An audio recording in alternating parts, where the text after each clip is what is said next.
मोहतरम हजरात, ये सबक हमें इमाम अहमद रजा ने सिखाया है। लोग कहते हैं बरेली शरीफ वालों की और देवबंद वालों की आपसी लड़ाई है। माज़ल्ला आशरफ अली थानवी और आला हजरत मदरसा देवबंद में पढ़ते थे, दोनों में लड़ाई हो गई तो वो थाने चले गए और ये आला हजरत बरेली शरीफ हो गए आ गए, इसी वजह से देवबंदी वहाबी हो गए। ये हमने समझ रखा है। तबरेज़ आलम कादरी ऐलान करता है 1 लाख रुपया उस शख्स को इनाम दिया जाएगा जो आला हजरत का दारुल देवबंद में पढ़ना तो दूर की बात, वहां जाना भी साबित करते, उसको 1 लाख रुपया इनाम दिया जाएगा। ये मौलवियों की आपसी लड़ाई नहीं है, ये उलमा की आपसी लड़ाई नहीं है, ये ख्यालात की लड़ाई है, ये नजरियात की लड़ाई है, ये अपने अपने ख्यालात की लड़ाई है। हाँ हाँ, जिस दौर में लोग कह रहे थे नबी की ताज़ीम ऐसे करो जैसे बड़े भाई की करते हैं, तो मेरा इमाम दुनिया को बता रहा था कि नबी को बड़ा भाई मत कहना वरना ईमान से हाथ धो बैठोगे। नबी को कहो, जरूर कहो, मगर यूं कहो कि सरवर कहूं कि मालिक को मौला कहूं तुझे,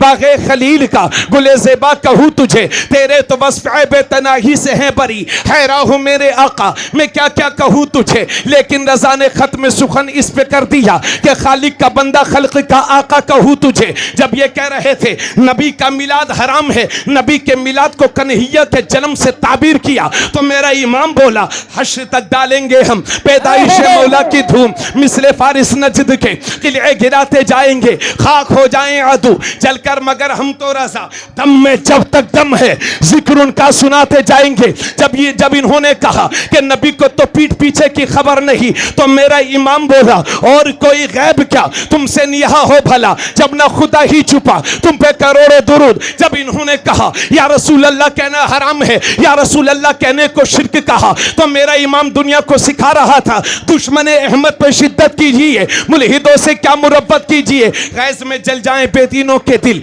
या रसूल अल्लाह की कसरत कीजिए। जब ये कह रहे थे नबी पर सलाम मत पढ़ो, तो मेरा इमाम दुनिया को सलाम सिखा रहा था, पढ़ो, जरूर पढ़ो और यूं पढ़ो कि मुस्तफा जाने रहमत पे लाखों सलाम, शमे बज़ में हिदायत पे लाखों सलाम, शहरे यारे इरम ताजदारे हरम नो बहारे शफाअत पे लाखों सलाम, जिस सुहानी घड़ी चमका तैबा का चांद उस दिल अफरोज़े साथ पे लाखों सलाम, गौसे आज़म इमाम तुक़ा वन्नुक़ा जलवा शान कुदरत पे लाखों सलाम। जब ये सुन्नियों को सलाम मिला तो हर सुन्नी ने फैसला कर लिया कि हमारे इमाम तूने हमारे ईमान की हिफाजत की है तो हम पूरा सलाम पढ़ेंगे, मगर आखिर में यूं भी कहेंगे कि डाल दी कल्ब में अज़मत मुस्तफा सैयदी आला हजरत पे लाखों सलाम। नारे नारे तकबीर, नारे रिसालत, नारे रिसालत, मसलके आला हजरत, मसलके आला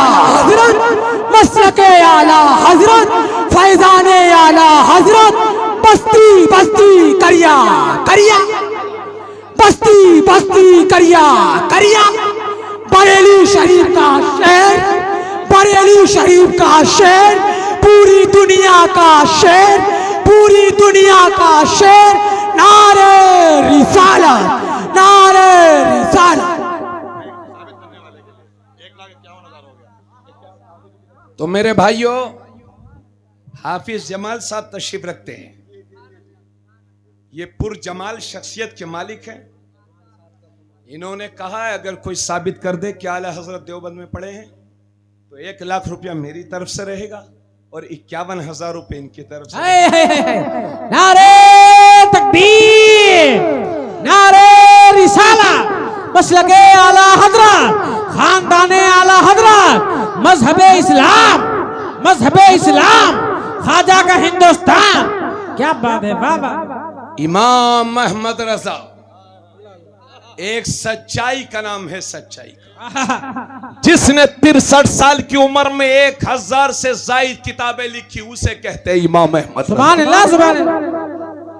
56 उलूम व फनून पर जिसका कलम चला हो, और अगर किसी ने इंग्लिश में सवाल किया तो इंग्लिश में जवाब दिया, किसी ने हिंदी में सवाल किया तो हिंदी में जवाब दिया, किसी ने फारसी में सवाल किया तो फारसी में जवाब दिया, किसी ने अरबी में सवाल किया तो अरबी में जवाब दिया। सुभान अल्लाह, सुभान अल्लाह।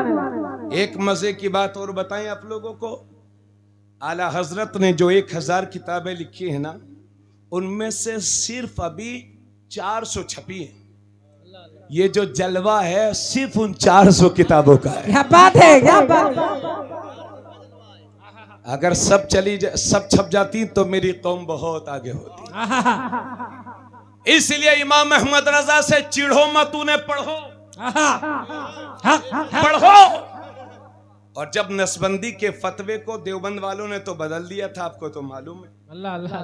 देवबंद वालों से पूछा गया 77-76 के दौर में नसबंदी के हराम के हलाल, तो पहले तो कारी तैयब बोला कि साहब हराम है, कुरान ने कहा है। मगर जब इंदिरा का डंडा हुआ गरम तो कारी तैयब हुआ नरम, बोला मुफ्तियों फतवा बदल लो वरना खैर नहीं। तो जो हराम बोल रहे थे नसबंदी हराम, वही बोल रहे थे नसबंदी हलाल। हिंदुस्तान के मुसलमान परेशान हो गए, करें तो करें क्या। तो सबकी नजर पहुंची बरेली शरीफ।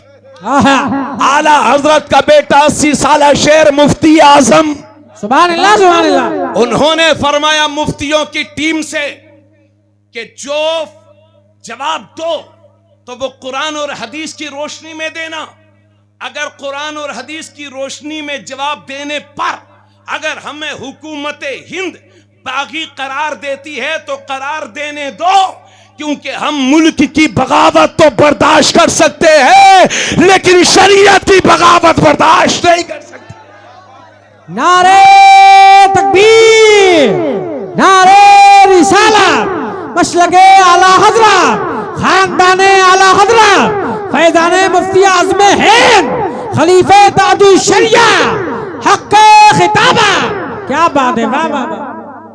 अरे हिंदुस्तान का वफादार मुसलमान से ज्यादा कौन होगा। हाय हाय। इस मुल्क को आजादी दिलाने में हजारों उलमा ने फांसी के फंदे को चूमा है। बेशक बेशक। और अगर हमारी कुर्बानियों पर अगर अब भी किसी को शक हो तो वो आगरा में जाकर ताजमहल देख ले। ताजमहल के गेट पर लिखी हुई कुरान की आयतें ये बताने के लिए काफी है कि ये किसी बुत परस्त की निशानी नहीं है, मोहम्मद के गुलाम की निशानी है। सुभान अल्लाह। वो लाल किला के जिस पर खड़ा होकर के देश का प्रधानमंत्री परचम लहराता है, वो भी एक मुसलमान का दिया हुआ। वो जामे मस्जिद जो हिंदुस्तान की शान बयान करती है, वो भी मुसलमान का दिया हुआ। सुभान अल्लाह। वो कुतुब मीनार जिसकी बुलंदी को देखते हुए लोगों की खटिया खड़ी बिस्तर गोल हो जाए, वो भी मुसलमान का दिया हुआ है। इसलिए तुम्हारे बुजुर्गों ने इस मुल्क को बहुत कुछ दिया है। एहसास कमतरी का शिकार होने की जरूरत नहीं है, मगर जहां अच्छा मुसलमान बनने की जरूरत है वहां अच्छा शहरी बनने की भी जरूरत है। इसको कबूल करो। हजरात, इतनी बातें कहने के बाद मैं अर्ज कर रहा था कि बस शार्ट में मुफ्ती आजम से पूछा गया, हुजूर उन्होंने फतवा, मुफ्ती आजम के यहां से जारी हुआ फतवा कि नसबंदी हराम है, हराम है, हराम। तो इंदिरा गांधी ने कहा, उत्तर प्रदेश के मुख्यमंत्री को कहा कि बड़े मौलवी साहब को गिरफ्तार करो। तो खुफिया विभाग की ये रिपोर्ट पहुंची, अगर बरेली के बड़े मौलवी साहब को गिरफ्तार कर दिया गया तो हिंदुस्तान में ऐसा इंतशार फैलेगा कि संभाले नहीं संभलेगा। हुकूमत के कान खड़े हो गए। नतीजा ये हुआ किसी की हिम्मत न हो सकी, क्योंकि वो तो गौसे आजम के गुलाम है ना, क्या दबे जिस पे हिमायत का हो पंजा है। शेर को खतरे में लाता नहीं कुत्ता तेरा। मगर एक दिन दो पुलिस वाले हिम्मत करके पहुंच गए मुफ्ती आजम के पास, बोले हुजूर वो देवबंद वालों ने तो फतवा बदल दिया है, आप भी बदल दो, वो भी तो आलिम ही हैं। तो आला हजरत का 80 साल शेर चारपाई पर उठ करके बैठ गया और फरमाया, जालिमों कान खोल के सुन लो, हमारे यहां शरीयत नहीं बदलती, अगर जरूरत पड़ती है तो हुकूमत बदल दी जाती। क्या कहने हैं, वाह वाह वाह, जिंदाबाद जिंदाबाद। और आज जो छोटे छोटे बच्चे ताजुल शरिया कर रहे हैं, जिन्होंने देखा भी नहीं है ताजुल शरिया को, 4 साल का हुआ नहीं है, वो अभी ताजुल शरिया कर रहा है। छोटे छोटे बच्चे कर रहे हैं, नाबालिग लोग कर रहे हैं। मालूम है ताजुल शरिया का इल्मी इस्तिकामत और उनका ईमानी इस्तिकामत 1998 में नरसिम्हा राव जो देश का प्रधानमंत्री था उस वक्त, बरेली के सर्किट हाउस में एक दिन रहे और एक देश का प्रधानमंत्री एक दिन रहा, और उनकी ये ये ख्वाहिश थी कि ताजुश शरिया से मेरी मुलाकात हो जाए, मौलाना मुफ्ती अख्तर रजा साहब से मुलाकात हो जाए। डीएम से लेकर के बड़े बड़े अफसरान तक ताजुश शरिया के हाथ जोड़े फिर रहे थे। अरे हजरत, वक्त का प्रधानमंत्री, देश का प्रधानमंत्री आपकी मुलाकात के लिए सर्किट हाउस में है, आप हुक्म फरमाएं तो आपकी दस्तबोसी कर लें, आपसे मुलाकात कर लें। जब ताजुश शरिया को ज्यादा मजबूर किया गया तो ईमानी जज्बा देखिए, हम सबके ताजुश शरिया फरमाते हैं कि देश के प्रधानमंत्री के हाथ बाबरी मस्जिद की शहादत में मुलव्विस हैं, इसलिए अख्तर रजा उससे मुलाकात नहीं कर सकता। नारे तकबीर, नारे तकबीर, नारे रिसालत, मसलके आला हजरत, उलमाए अहले सुन्नत, बस्ती बस्ती करिया करिया, इल्म का सागर फैज का दरिया, कौन बना मेहमाने काबा, हम सबकी बख्शिश का जरिया। देखो देखो कौन आया, सुन्नियों का शेर आया, देखो देखो कौन आया, सुन्नियों का शेर आया। हमारा मरकज बरेली शरीफ जिंदाबाद जिंदाबाद, हमारा मरकज बरेली शरीफ जिंदाबाद जिंदाबाद। नारे तकबीर, नारे रिसालत। माशाअल्लाह। बरेली शरीफ ने तुम्हारे ईमान की हिफाजत की है। हाँ अच्छा, थोड़ी देर हुक्म और हो जाए हुजूर आपका, नहीं लंबी नहीं गुफ्तगू करेंगे, मगर कारी नजमुद्दीन साहब कह रहे हैं थोड़ा और बोलिए। जुआ खेलते हैं? हाँ हाँ हाँ हाँ, जुआ खेलते हैं, सूद खाते हैं, है ना, नमाज तो पढ़ते ही नहीं है, फिर कहते हैं अरे साहब मुसलमान बड़ा परेशान चल गया। हाँ, देवबंदियों में शादी करते हैं क्योंकि सुन्नी गरीब है, वो सऊदिया से ज़कात ला के बिल्डिंग बनवाए हुए हैं। अल्लाह अकबर। मेरे भाइयों, बुरा मत मानना, मगर अगर इस्लाम की सही तर्जुमानी कोई कर रहा है इस दौर में और पिछले 200 साल में, तो वो बरेली शरीफ है, बरेली शरीफ। सुभान अल्लाह। आज जिसे देखो वो आला हजरत से बुग़्ज़ रखता। आला हजरत से इसलिए लोगों की खटिया खड़ी होती है कि आला हजरत के यहाँ ये लिखा है कि 4 अंगूठी पहनना हराम है। आला हजरत के यहाँ ये लिखा हुआ है कि जो नमाज छोड़े उससे मुरीद होना जायज नहीं, हराम है। क्या बात है। आला हजरत के यहाँ ये लिखा हुआ है कि जो अजनबी औरतों के सामने आए उससे मुरीद होना हराम है। आला हजरत के यहाँ ये लिखा हुआ है। इसलिए लोग जलते हैं आला हजरत से। अगर एक कमरे में बैठ के कोई जलता है तो जल। भारत के 80% उलमा इमाम अहमद रजा के साथ है, बरेली शरीफ के साथ है। इसलिए सारे दुश्मनाने रजा एक तरफ हो जाओ, सब मिल के भी रजा की चौखट की एक हिस्से को नहीं हिला सकते। हक है। अल्लाह का शुक्र है। यही हमारे सरकार पीर तरीक़त रहबर शरीयत हुजूर शाह अल्लामा अनस मिर्ज़ा क़िबला उस मज़हर इस्लाम के मुहतमिम हैं, मैनेजर हैं, नाज़िम आला हैं कि जिस मज़हर इस्लाम में बैठकर ही नसबंदी के खिलाफ फतवा दिया गया। अल्लाह अल्लाह अल्लाह। आपके दादा जान हजरत साजिद मियां रहमान ने कोर्ट में जाकर के जज से इंग्लिश जबान में बहस की थी। क्या बात है। अल्लाह अकबर। आपके वालिद मोहतरम ने भी शायद उस फतवे पर दस्तखत किए। मज़हर इस्लाम देखने में बहुत छोटा है, मगर भारत का कोई भी आलिम ऐसा नहीं होगा जिसको डायरेक्ट या इनडायरेक्ट मज़हर इस्लाम से फायदा ना पहुंचाओ। क्यों भाइयों? हिंदुस्तान के जितने बड़े बड़े आलिम हैं, या तो वो पढ़े हैं मज़हर इस्लाम में या पढ़ाया है, और नहीं तो वहां के पढ़े हुए से उन्होंने पढ़ा है। अल्लाह अकबर। उसी मज़हर इस्लाम के कि आप मुहतमिम हैं, सरकार मुफ्ती आज़म हिंद के सगे पर नवासे हैं। अल्लाह अकबर। और आपके घर में, जिस घर में आप क़याम फरमाते वो घर आला हजरत का है, और खुद आला हजरत वहां तशरीफ लाए थे। आपके घर में आला हजरत का जुब्बा शरीफ रखा हुआ। सुभान अल्लाह सुभान अल्लाह माशाअल्लाह। उर्से रज़वी के मौके पर जब जाया करें तो मस्जिद बीबीजी में आला हजरत का कुल शरीफ होता है। समझे, जामियतुर रज़ा में भी होता है, इस्लामिक कॉलेज में भी होता है, लेकिन मस्जिद बीबी जी में भी होता, वहां भी तशरीफ लाएं, हजरत के चेहरे की जियारत करें। हजरत अब मैं थोड़ा सा थकावट तो नहीं महसूस कर रहा हूं, मगर वक्त की नज़ाकतों को देखते हुए एक छोटी सी बात बड़ी तवज्जो से सुन लो। आका ने ये इरशाद फरमाया, बात कुरान की चल रही थी, 100 बातों की एक बात कह दूं, मुझे ये यकीन है कि इस मजमे में बहुत सारे लोग कुरान शरीफ पढ़े हुए नहीं होंगे, मगर इस बात का भी 100% यकीन है कि मजमे में कोई शख्स ऐसा ना होगा जिसे कुल हुवल्लाह शरीफ याद ना हो। अल्लाह अकबर। छोटी सी सूरह है कुल हुवल्लाह शरीफ, मगर उसकी शान तो सुनो, उसका तर्जमा पहले सुन लो। उलमा तवज्जो फरमाएंगे, थोड़ी देर बिल्कुल मुकम्मल तवज्जो फरमा ले। उसका तर्जमा सुन लो।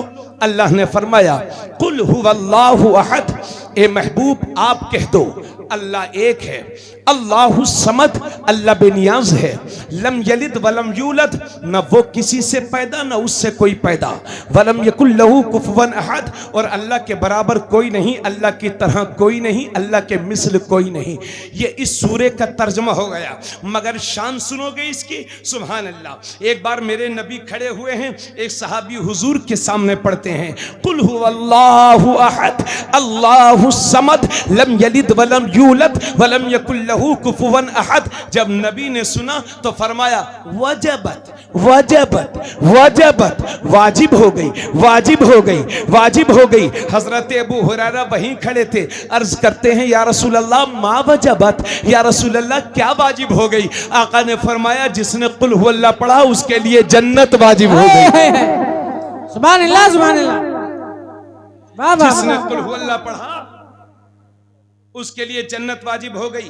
और नबी का एक फरमान सारे मुसलमानों को सुना दे रहा हूं, अमल करना इस बात पर भूलना मत मेरे भाइयों, अमल की तरफ कदम बढ़ाओ। सुनो, कुल हुवल्लाह के ताल्लुक से अल्लाह के नबी ने इरशाद फरमाया, और एक हदीस शरीफ में यह है कि जो रात को सोते वक्त कुरान शरीफ की चंद आयतें, सुन लीजिए, जो रात को सोते वक्त कुरान शरीफ की चंद आयतें पढ़कर के सोता है, तो नबी फरमाते हैं अल्लाह उसकी हिफाजत के लिए एक फरिश्ते को मुकर्रर कर देता है, जो सुबह तक उस आदमी की हिफाजत करता रहता है, डाकुओं से, बिच्छुओं से, चोरों से और डकैतों से उसकी हिफाजत करता रहता है। और जब वो बंदा सोकर के उठ जाता है तो वो फरिश्ता चला जाता है। इसी वजह से मेरे नबी फरमाते हैं, मेरे सहाबा जब रात को सोया करो तो तिहाई कुरान पढ़ के सोया करो। कितना? नहीं, तवज्जो फरमाएं सब लोग। भाईजान आप लोग जिम्मेदार हैं मेरे इस गांव के, थोड़ा सा वक्त दे दो। आका ने फरमाया, जब रात को सो तो तिहाई कुरान पढ़ के सो। कितना? तिहाई कुरान कितना होता है? 10 पारे। कुरान में 30 पारे हैं। आज हमारे बच्चों को यह भी नहीं मालूम कि कुरान शरीफ में पारे कितने, और उनसे पूछो कि भैया गोश्त कितने रुपए किलो है, तो बरेली से लेकर के लखीमपुर तक का सारा रेट बताएंगे। हजरत बरेली शरीफ से जब चलता है तो इस रेट में, और दमगढ़ी पहुंचते पहुंचते, दाऊदपुर पहुंचते पहुंचते ये रेट हो जाता है। अल्लाह अकबर। कुरान में 30 पारे हैं, तिहाई कुरान का मतलब हो गया 10 पारे। आका ने फरमाया, जब रात को सोया करो तो तिहाई कुरान पढ़ के सोया करो। तिहाई कुरान का मतलब 10 पारे। मगर आप सोचिए तो सही कि इतनी जल्दी कोई सोते वक्त तिहाई कुरान कैसे पढ़ सकता है? क्योंकि अल्हम्दुलिल्लाह मैं खुद हाफिज कुरान हूं। सुभान अल्लाह। 18 बार मैंने कुरान शरीफ तरावी में सुनाया, और अगले साल से इंशाल्लाह फिर सुनाऊंगा। अगर एक पारे को सही से पढ़ा जाए तो 15 से 20 मिनट या 20 से 25 मिनट लगता है, एक पारे को सही से पढ़ा जाए। मगर अल्लाह अकबर, क्या हो गया है मेरी इस कौम को? रमजान शरीफ में ऐसा हाफिज तलाशते हैं जो 2.5 मिनट में एक पारा पढ़ दे। 2.5 मिनट में एक पारा, 40 मिनट में 20 रकात तरावी और 6 पारे खत्म। कुछ भी समझ में नहीं आता।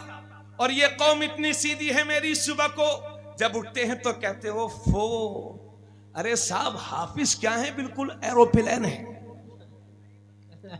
बिल्कुल इंजन है, इंजन।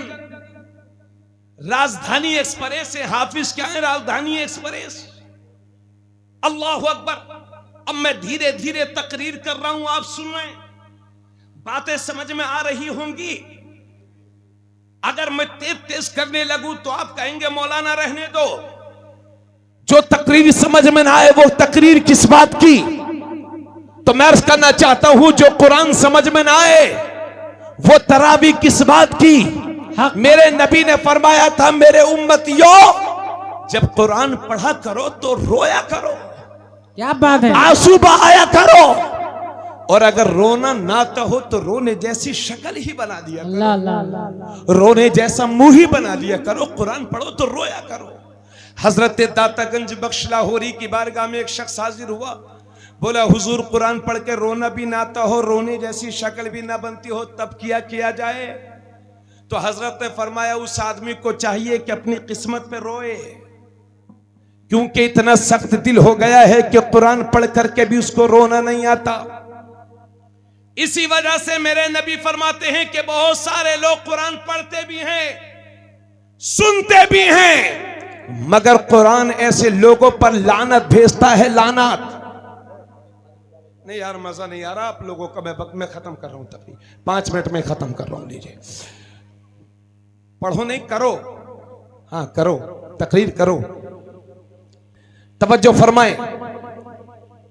तो आका फरमाते हैं बहुत सारे लोग वो हैं जो कुरान पढ़ते तो हैं, सुनते भी हैं, मगर कुरान उन पर लानत भेजता है। तो हिंदुस्तान में जो मुसलमानों पर ये आफतें आ रही हैं, कहीं ये कुरान के साथ खुला हुआ मजाक का तो नतीजा नहीं है। इसलिए मेरे भाई इन हाफिजों को तेज तेज पढ़ने पर मजबूर ना करो। अल्लाह अल्लाह। आप कहिए हाफिज साहब से, हाफिज साहब 3 पारा मत पढ़ो, सिर्फ 1.25 पढ़ो, मगर ऐसा पढ़ो कि हमें लगे कि आप कुरान पढ़ रहे हैं। सुभान अल्लाह सुभान अल्लाह। इन हुफाज कुर्रा को मजबूर मत करो, और जो 5 मिनट में 7 मिनट में पारा पढ़ता हो छुट्टी कर दो उसकी। समझ गए मेरे भाइयों? अरे बोल रहा हूं यार, बैठो तो। शबीना, हाँ शबीना भी जायज है, मगर ये कौन सा शबीना है कि हाफिज पढ़ रहे हैं और ये बैठ करके सिगरेट और चाय चला रहे हैं? इसे शबीना नहीं कहते भाई, घर जाके सो जा आराम से, कम कम गुनाह तो नहीं होंगे। कुरान के साथ खुला हुआ मजाक है ये। हाँ शबीना ऐसा हो कि पढ़ने वाला पढ़ रहा हो, रात भर खड़े होकर के लोग सुन रहे हो, उसे शबीना कहते हैं। सुभान अल्लाह। ये तुम्हारे हमारे लिए बहुत मुश्किल है, मगर गौसे पाक का सिर्फ नाम लेते रहोगे या उनकी तालीम से सबक भी सीखोगे? गौसे आजम के हवाले से मिलता है कि ईशा की नमाज पढ़ करके एक पैर का सहारा लेकर के खड़े हो जाते थे और रुकू में तब जाते थे जब पूरा कुरान करीम मुकम्मल कर लिया करते थे। तो पढ़ो कुरान। और भाइयों, अब मैं छोटी सी बिल्कुल सादा सी बात, चूंकि बात दूसरी करनी है इसलिए इस बात को यहीं रोक रहा हूं, और आखिरी बात इस सिलसिले की अर्ज कर रहा हूं। मैंने अर्ज किया, या रसूल अल्लाह, इस भरी दुनिया के अंदर सबसे अच्छा कौन है? कि लखीमपुर का किसान अच्छा है, या प्रधान जी अच्छे हैं, या चेयरमैन सब अच्छे हैं, या सांसद साहब अच्छे हैं, या विधायक जी अच्छे हैं, या बिल्डर अच्छा है, या फिर कोलकाता का सेठ अच्छा है, या फिर ठेकेदार अच्छा है, या किसान अच्छा है, या मुंबई का सेठ अच्छा है? मैंने अर्ज किया आलम तसव्वुर में, या रसूल अल्लाह, इस भरी दुनिया के अंदर कौन अच्छा है? तो मेरे नबी की रूह आज भी तुम्हें जवाब देगी, खैरुकुम मन तअल्लमल कुरान व अल्लमा।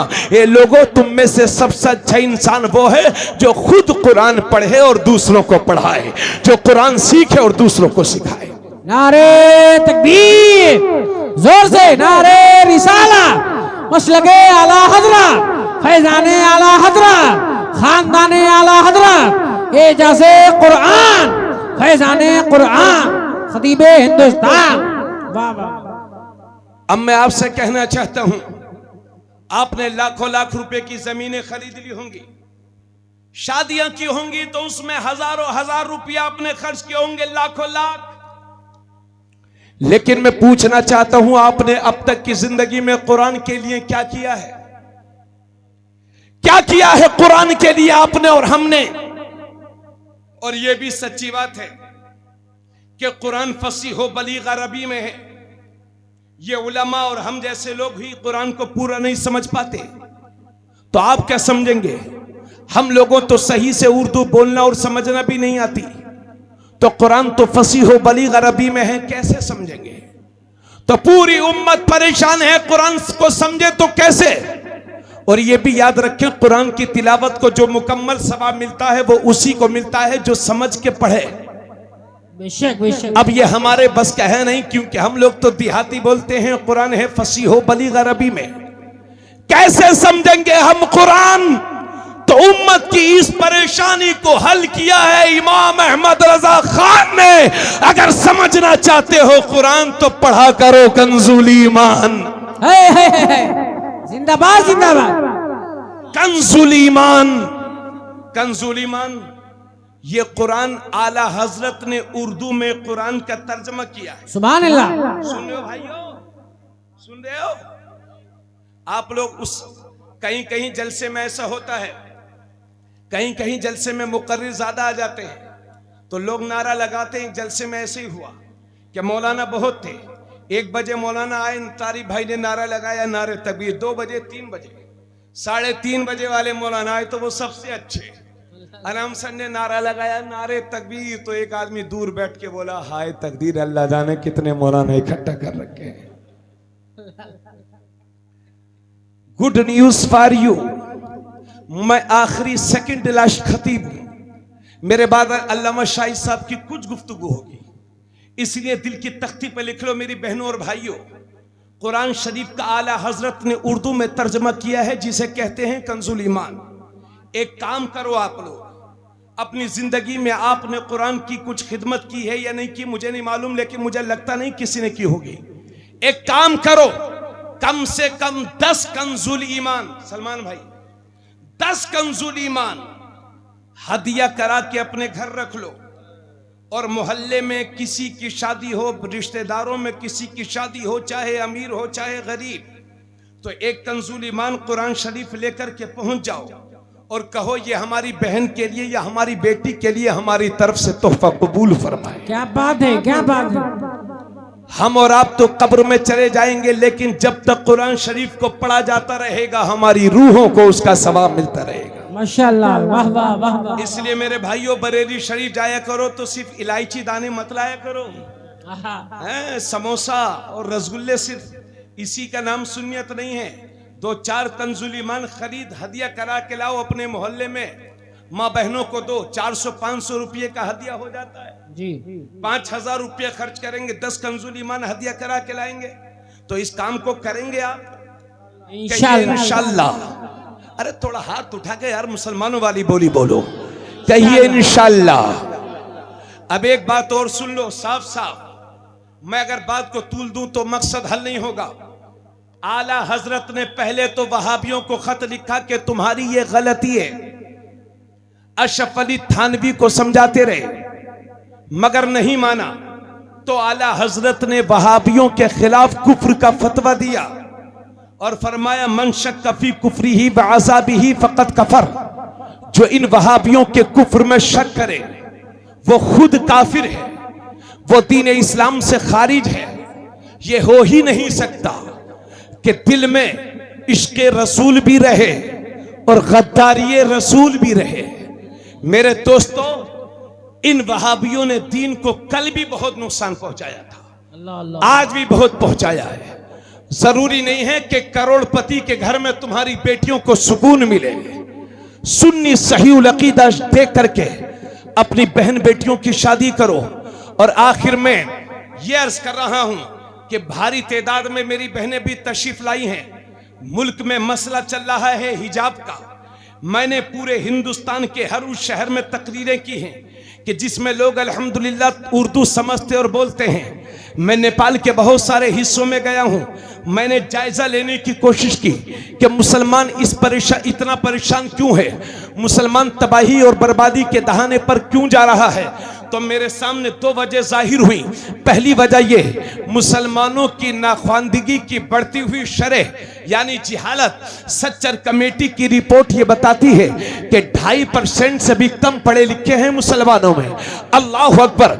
जबकि हम उस नबी के मानने वाले हैं कि जिन पर पहली वही नाजिल हुई तो अल्लाह ने फरमाया इक़रा बिस्मि रब्बिकल्लज़ी खलक़ खलक़ल इंसाना मिन अलक़ इक़रा वरब्बुकल अकरम अल्लज़ी अल्लम बिल कलम। नबी पर जो पहली वही नाजिल हुई उसमें पढ़ने का जिक्र है और कलम का जिक्र है। हजरात, हम उस नबी का कलमा पढ़ते हैं कि जब उन्होंने मक्के में ऐलान नबुव्वत किया था तो सिर्फ 17 लोगों को लिखना आता था और वही मेरा पैगंबर 23 साल तबलीग करके जब जाहिरी दुनिया से रुखसत होता है तो 1.25 लाख सहाबा किराम के हाथ कलम से सजे हुए थे, जिन्हें लिखना भी आता था, जिन्हें पढ़ना भी आता था। 100 बातों की एक बात कह दूं, कौमें वही तरक्की करती हैं जो तालीम याफ्ता होती हैं, कौमें वही आगे बढ़ती हैं जिनके पास कलम की ताकत होती है। इसलिए ये 1 करोड़ रुपए के मकान जमीन पर आ जाएगा, 1.5 करोड़ रुपए का मकान जमीन पर आ जाएगा। यही 1 करोड़ रुपए अपने बच्चों की तालीम पर खर्च करोगे तो तुम्हारी आने वाली नस्लें बिल्डिंगों पे बिल्डिंगें बनाती रहेंगी। आज जरूरत है मुसलमानों को पढ़े लिखे नौजवानों की, पढ़े लिखे बच्चों की। इतनी बातें कहने के बाद तकरीर खत्म कर रहा हूं, थोड़ा सा और सुन लो। तो पहली वजह मुसलमानों की जिहालत। बोलो बात सच्ची है कि नहीं? क्यों भाई सच्ची है बात? 97% मुसलमानों में बेपढ़े लिखे लोग होते हैं जी। और दूसरी वजह है मुसलमानों के घरों की बेपर्दगी। सर्दियों में शादी हो रही है, भाई साहब तो जैकेट पहने हुए हैं, मगर ये हमारी बहन आधी आधी आस्तीन का कपड़ा पहन कर घूम रही है। इनसे कहो बहनी पर्दा करो तो ये कहते हैं ये मौलवी पुराने दिमाग के हैं, इन्हें क्या मालूम कि खीरी की मार्केट में नया फैशन क्या आया। इतना नुकसान पहुंचाया है इन्होंने। और यार आजकल शादियों में चले जाओ तो पता ही नहीं चलता ये मुसलमान की शादी है कि गैर मुस्लिम की। जब पता चलता है, जब सामने गोश्त का डोंगा आता है तब पता चलता है ये हजरत अब्दुल रहमान की शादी है।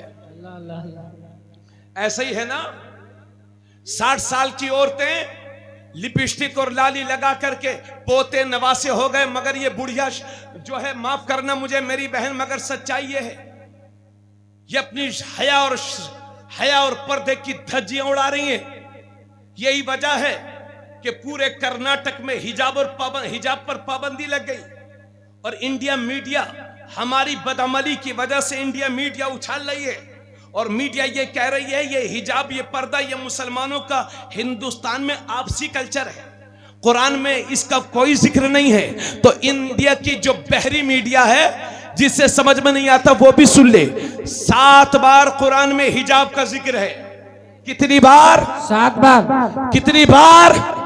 अब जरा बिल्कुल दिल थाम के बैठना जरूरत है। अल्लाह फरमाता है या अय्युहन नबी कुल्ली अस्वाजिका व बनातिका व निसाइल मुमिनीन युदनीन अलैहिन मिन जलाबिबिहिन। अल्लाह फरमाता है ए नबी, आप अपनी बीवियों से कह दो और अपनी बेटियों से कह दो। सुनना मेरी बहन, सुनना मेरी बहनों, आप सुनना। जलसे में आती है मां बहनें, इन्हें तो कुछ मिलता ही नहीं।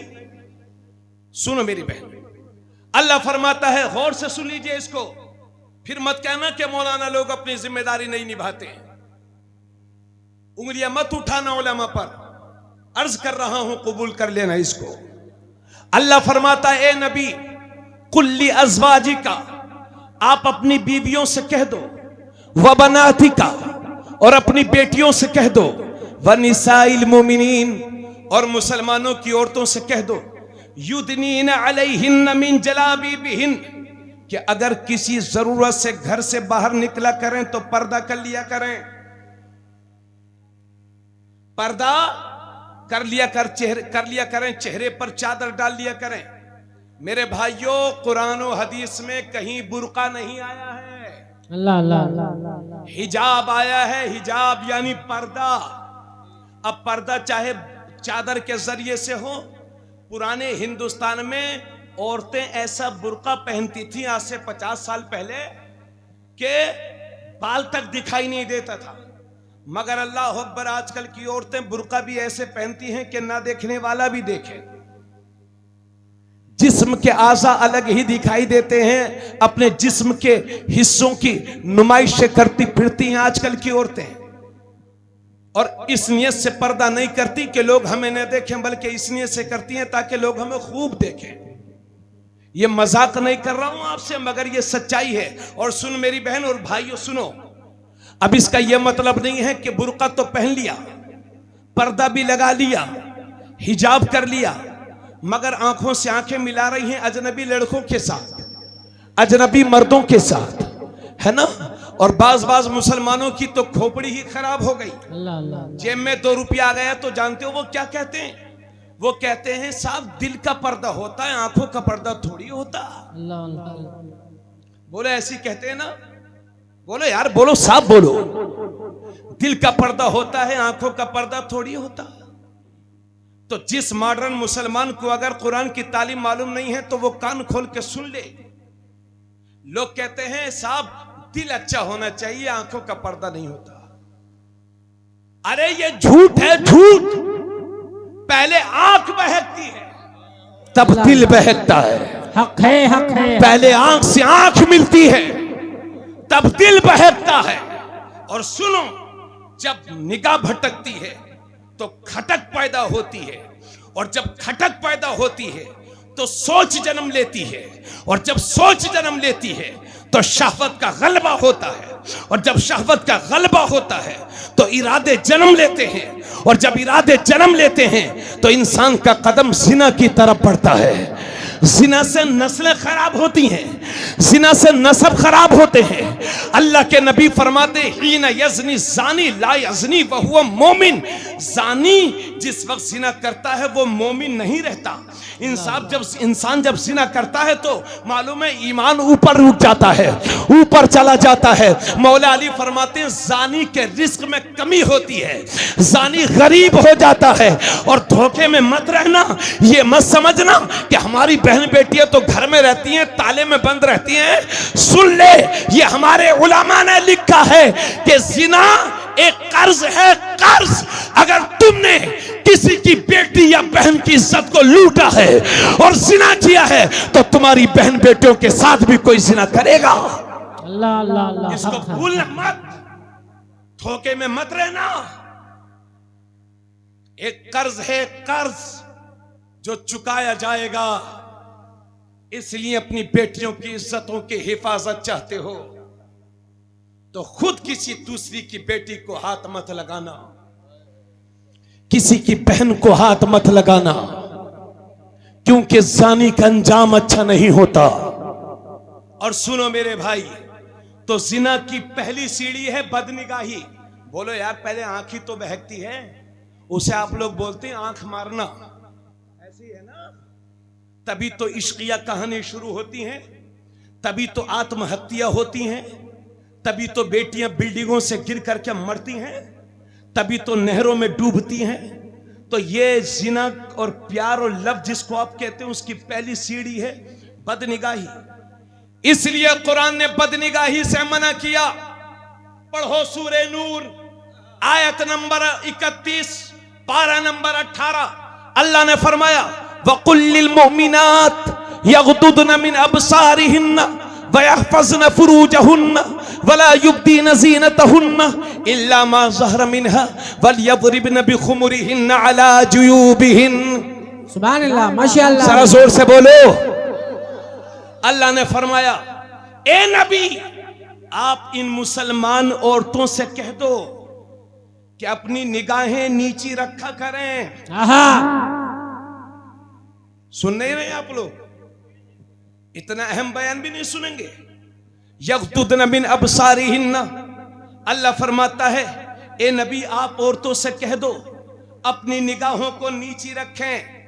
वयहफज़न फुरूजहुन्ना, और अपनी शर्मगाहों की हिफाजत करें। वला युब्दीन ज़ीनतहुन्ना, और अपने मेकअप को, अपने बनाव सिंगार को जाहिर न करें। इल्ला मा ज़हरा मिन्हा, मगर जितना खुद जाहिर हो। वलयज़रिबन बिखुमुरिहिन्न अला जुयूबिहिन्न, और अपने गले में रुपट्टा डाल लिया करें। ये अल्लाह फरमाता है अपने नबी से कि नबी तुम कह दो। मगर आज का इंसान कहता है कि साहब दिल का पर्दा होता है, आंखों का पर्दा नहीं होता। तो सुन जाहिल इंसान, अगर तेरी समझ में इस्लामी तालीम नहीं आती तो सुन, और ये तिरमिजी शरीफ की हदीस सुनो। मेरे नबी की दो बीवियां, एक है हजरत उम्मे सलमा और दूसरी है हजरत मैमूना, दोनों हुजूर की खिदमत में हाजिर थी, दोनों हुजूर के पास बैठी हुई थी। इतने में एक नाबीना सहाबी हजरत अब्दुल्ला इब्ने मक्तूम, जिनकी जाहिरी बसारत जा चुकी थी, जो नाबीना थे, वो हुजूर के घर की तरफ तशरीफ ला रहे हैं। जब आका ने देखा कि अब्दुल्ला इब्ने मक्तूम आ रहे हैं तो नबी ने अपनी दोनों बीवियों से फरमाया पर्दे में हो जाओ, पर्दे में हो जाओ, आड़ कर लो, आड़ कर लो। तो हजरत उम्मे सलमा अर्ज करती हैं, या रसूल अल्लाह, ये अब्दुल्ला इब्ने मक्तूम ही तो हैं, ये तो नाबीना है, ये हमें देख थोड़ी रहे हैं। तो नबी ने फरमाया ये नहीं देख रहे हैं तो तुम तो इनको देख रही हो। है हक्के खिताबत, वाह वाह वाह, जिंदाबाद जिंदाबाद। जब नबी ने अपनी बीवियों को एक नाबीना से पर्दा करने का हुक्म दिया है तो मेरी कौम की ये लड़कियां, माए बहनें आंखों वाले से पर्दा नहीं करेंगी? क्या इनके दिल नबी की बीवियों से भी ज्यादा साफ हो गए क्या? बोलो भाइयों। और सुन लो, अगर कोई ये कहे कि नबी आंखों का पर्दा नहीं होता, आंखें झुकाने का हुक्म नहीं आया है, तो ये इबारतुन नस से साबित है कि आंखों को नीचे रखो, शर्मगाहों की हिफाजत करो। अगर कोई इसका इनकार करता है तो वो काफिर हो जाएगा, काफिर। इसलिए होश में रहना। और मेरी बहन, तुम पर्दे का एहतमाम करो। इन आंखों की वजह से कितनी मुसलमानों की बेटियों की इज्जतें उड़ गई।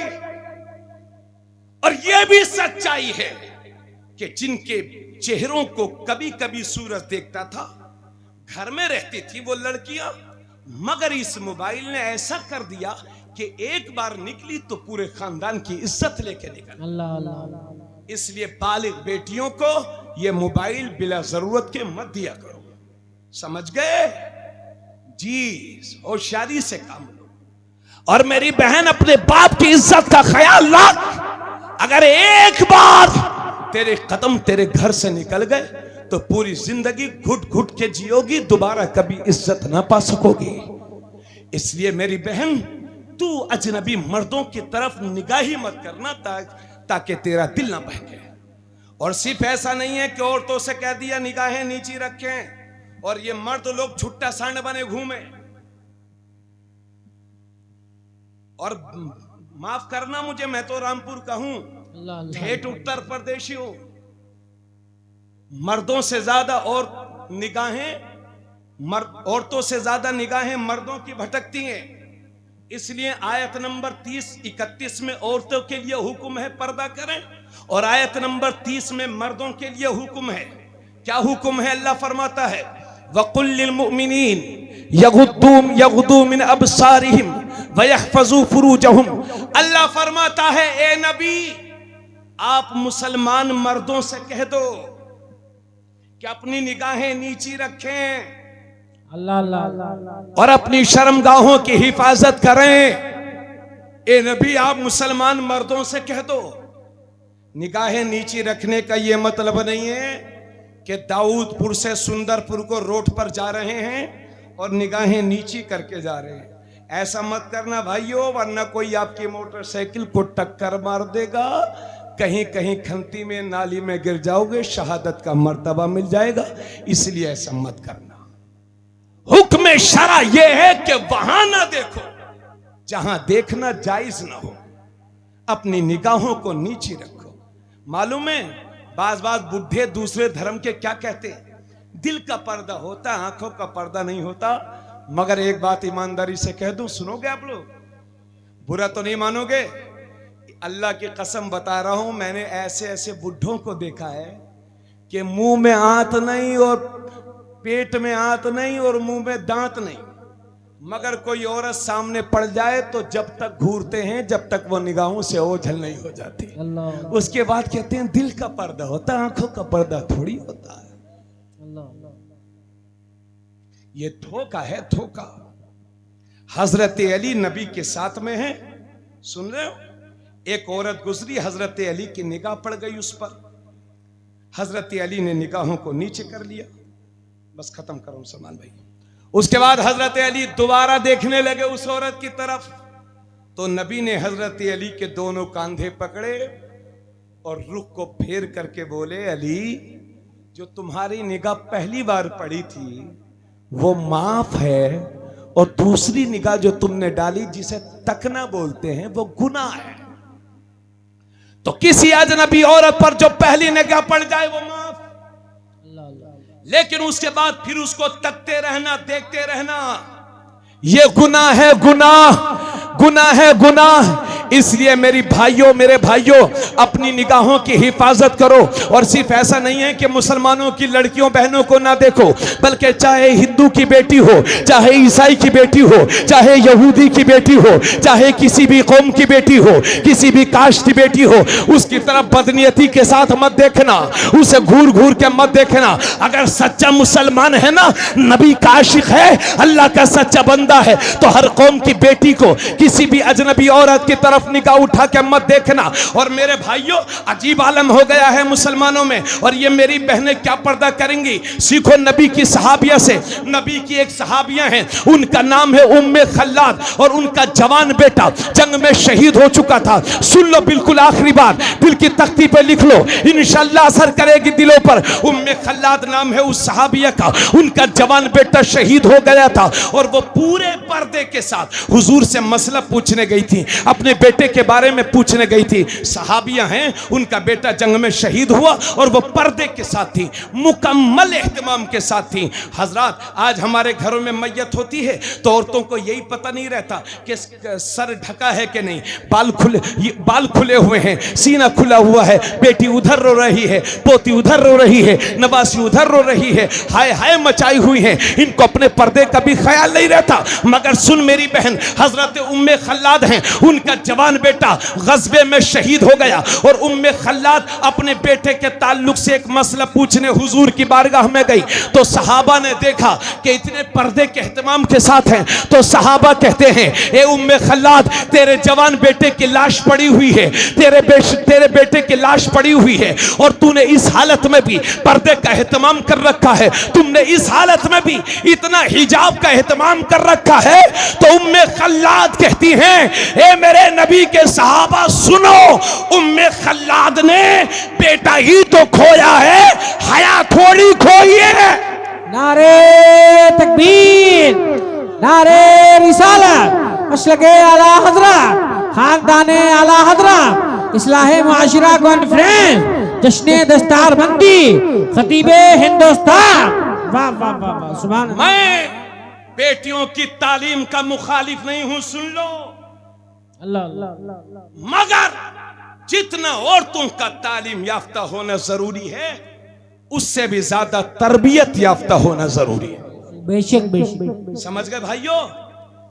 लखनऊ में गई हैं, एमए कर रही हैं और हॉस्टल्स में रह रही हैं, नौजवानों के साथ होटलों में रात गुजार रही हैं, उसके बाद डिग्रियां लेकर आती हैं, तबरेज आलम कादरी ऐसी डिग्रियों पर थूकता है जो दूसरों के साथ होटलों में रात गुजारने पर की तरफ ले जाए।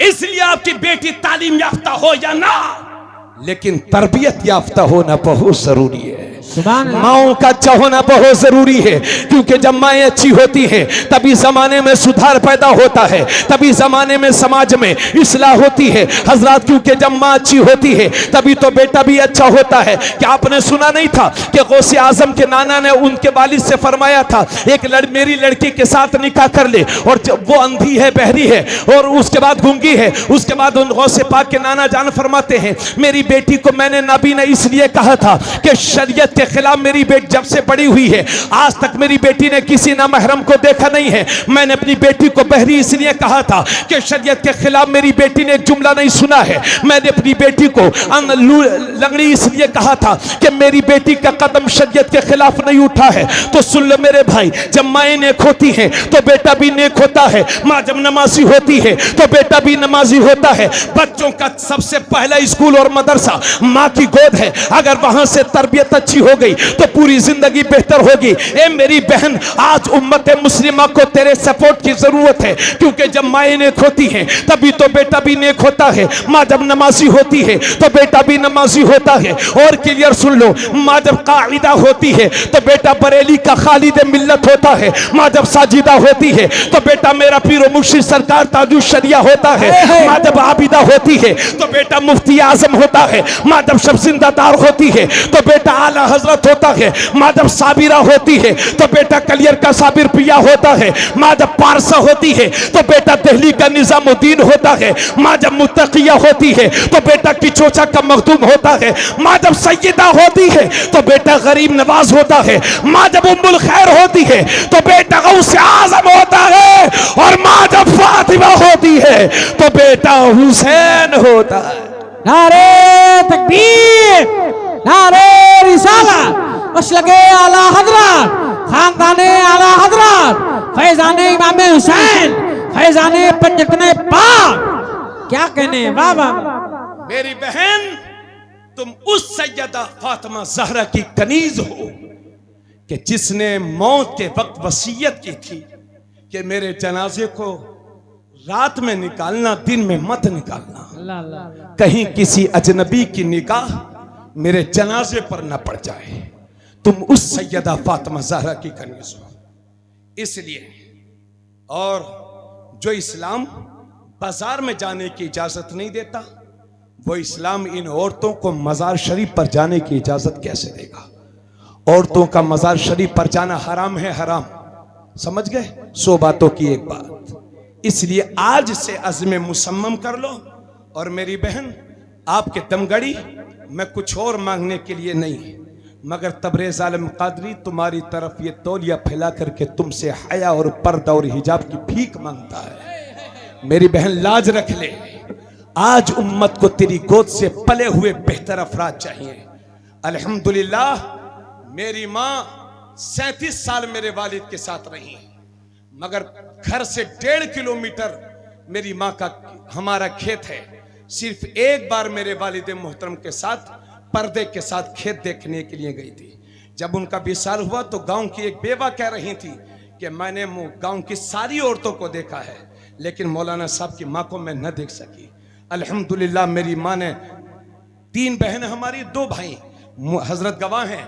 अल्लाह ने मुझे भी, मेरी माँ ने, मेरे वालिद ने मुझे भी आलिम बनाया, मेरे छोटे भाई को भी आलिम बनाया। सुभान अल्लाह। माएँ जब अच्छी होती हैं तो औलाद भी अच्छी होती है।